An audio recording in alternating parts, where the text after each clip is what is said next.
you made a lot of videos or a couple of videos with people who offer to get in touch with deceased people on the other side and translate for their loved ones who want to communicate with them between here and there, right?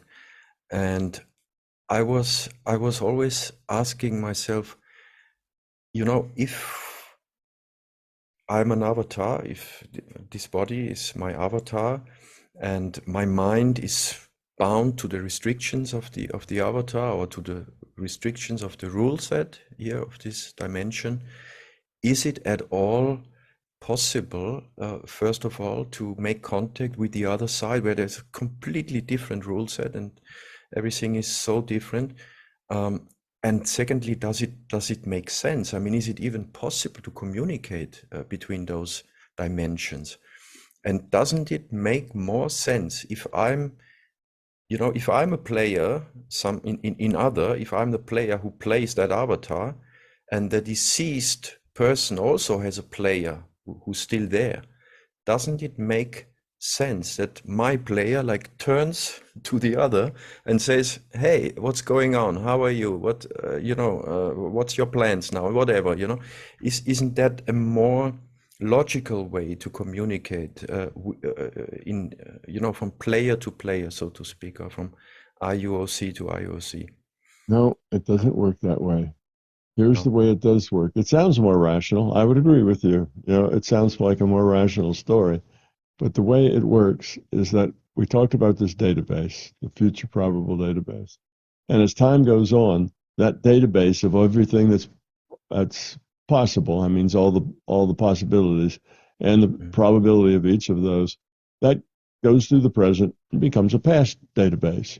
Everything that could have happened and the probability that it would have happened. Right?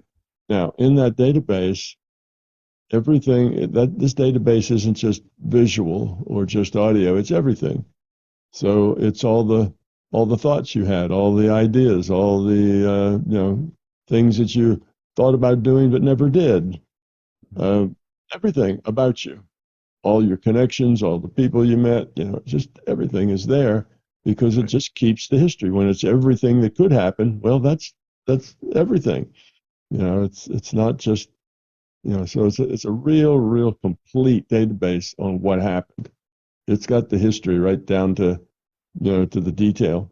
So when you talk to a person who was here and is deceased, what you're doing is you're going into that database and you're talking with,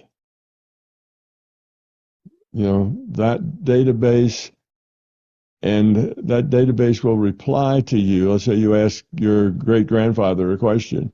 It'll reply to you in a way that fits how your great-grandfather was defined in the database. The things he did, the things he thought, the way he talked, the way he dressed, all of that's there. Personality, everything. Even the things that the people that lived with him didn't know about, the things he kept secret, they're all there. So that's where you're doing the information exchange with the database.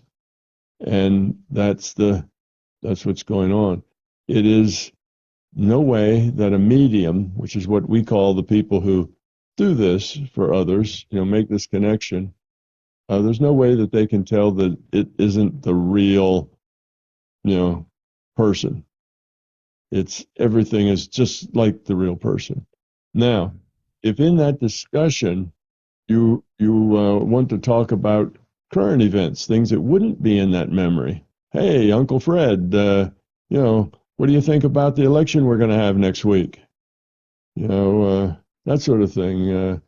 How did you like the new bicycle I bought your great-great-granddaughter yesterday? That's current events. Now what happens is the system, the larger consciousness system, will play that character as constrained by the database.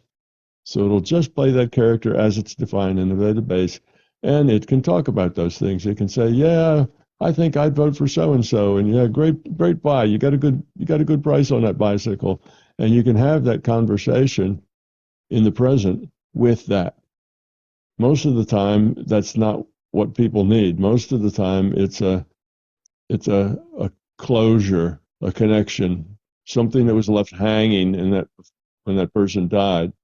And the reason for it being so available is not for the dead people, it's for the live people.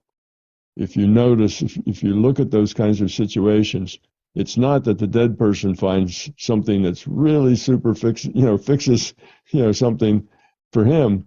It's usually because it fixes something for the person that's still alive. It gives them a sense of, oh, Uncle Fred's okay. Uncle Fred's doing fine. Yeah. I shouldn't have to worry about whether he got stuck or was swallowed by a demon. Or, we got all kinds of beliefs, and people have fears about how's Uncle Fred doing. I hope he's doing all right. And Uncle Fred will tell him that I'm doing great. Everything's fine here, and so on.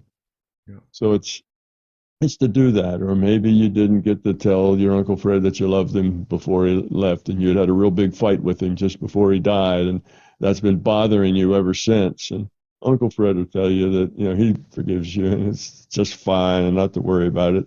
So most of these things happen for the healing of the live person, not Sure. because the dead person is needy and needs something. So it's a conversation really with a database. Now, a lot of people get very upset with that because they say, "Oh no, I want to be with my children. My children will come see me after they die, and we're going to stick Mhm. together." And it doesn't work like that. That's not the case. Like I say, you need diversity. You need to go on and do other things with other people. That's better for you. You'll grow faster that way. Mhm. But they get very upset that they and their loved ones can't carry on forever. But that is just impractical. The system can't work that way.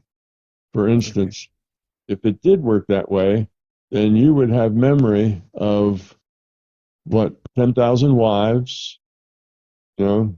30,000 children, all of whom you just love so dearly, you Yeah. know, you wouldn't even have time in the rest of your life to say hello to all of them. There'd be so many of them.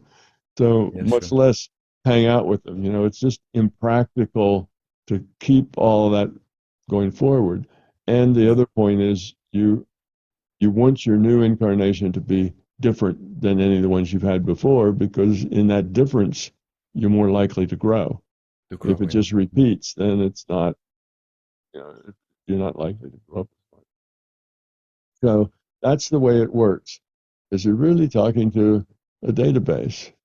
Now, the individuated unit of consciousness, of course, creates what I call a free will awareness unit, which is the thing that actually logs on. And Hmm. when that avatar dies, that free will awareness unit is done. It's thrown away. The petition's taken down, and it just rejoins the individuated unit of consciousness. Yeah. So our identity, our personal identity, doesn't go on except in the database. It's in the database for as long as it's useful. So that's how that works. And some people get upset about the fact that their individual free will awareness unit doesn't go on forever and ever. And no, that's gone. It's a throwaway. Yeah. So when Gerald Hagler and Tom Campbell die, those two identities are gone. They're not going to Okay. repeat. They're in the Yeah. database, yes, and everything about them is still there. So you can converse with them, you can interact Mhm. with them, you can talk to them, but you can even have current discussions with them. But Yeah.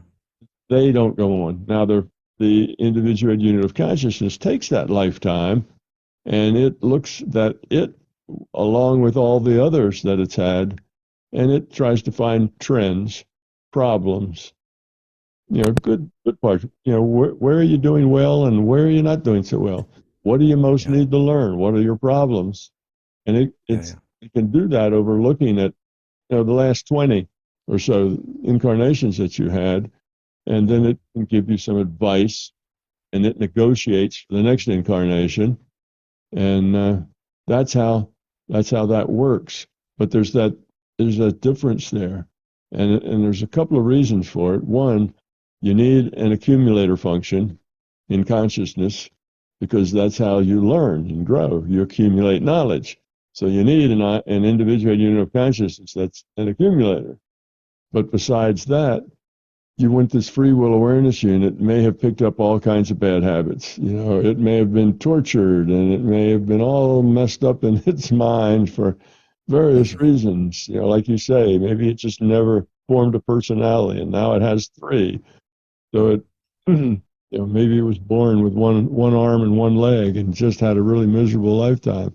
So you don't want that then to materially affect everything else. So that free will awareness unit is a throwaway. When that's done, it's done. Now the things learned all come back. And the database, that's there. You know, lessons learned, we got those. But we're not now paranoid because that last free will awareness unit was hunted down by its enemies for the last 20 years of its life and got really, really paranoid. And now that affects the whole thing. That affects the whole stack of, you know, incarnations with this one super paranoid one. No, it doesn't do that. We just collect the lessons learned. We take that on the lower entropy, and we have all the data. We have all the facts. We didn't lose any of that, but it doesn't. A bad incarnation doesn't poison the rest of the pile, you know, of incarnations. So that's another good reason that the free will awareness unit is kind of a throwaway. It doesn't, you know, keep on. Once you've played a character, then that character is retired.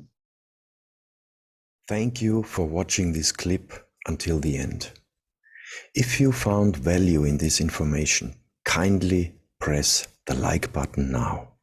It would really mean a lot to me. Thank you from the heart.